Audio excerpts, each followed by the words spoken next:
Addressing a press conference a day after a Delhi court convicted Indian Mujahideen terrorist Aris Khan in the case of the 2008 Batla House shootout, BJP's Ravi Shankar Prasad slammed the Congress, accusing them of making conscious, deliberate and consistent attempts to cast serious doubt over the authenticity of Batla House incident. He said this was done to weaken the morale of Delhi police and give clear support to terrorists and their design for pure vote bank politics.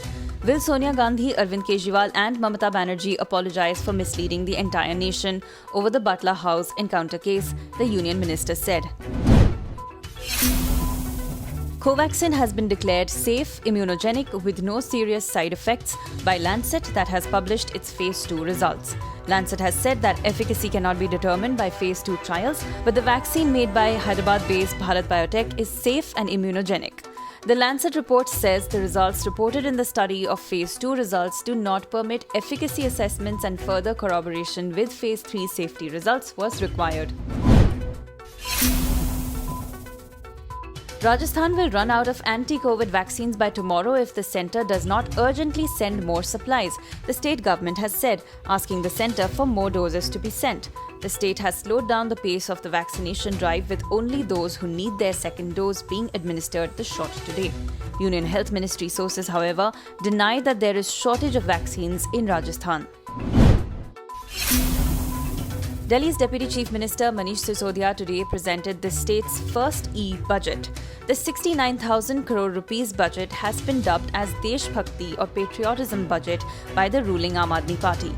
He also announced an allocation of rupees 45 crores to install high masts to hoist the national flag at 500 places in the city.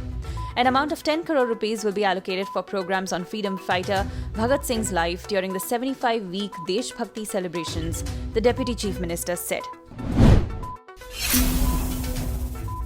The High Commission of India in London has condemned a debate among some British lawmakers on an e-petition over the right of peaceful protests and freedom of the press in India amid the ongoing farmer stir against 3 New Delhi laws on agricultural reform. The Commission damned the debate held on Monday evening inside the British parliamentary premises as false assertions in a distinctly one-sided discussion.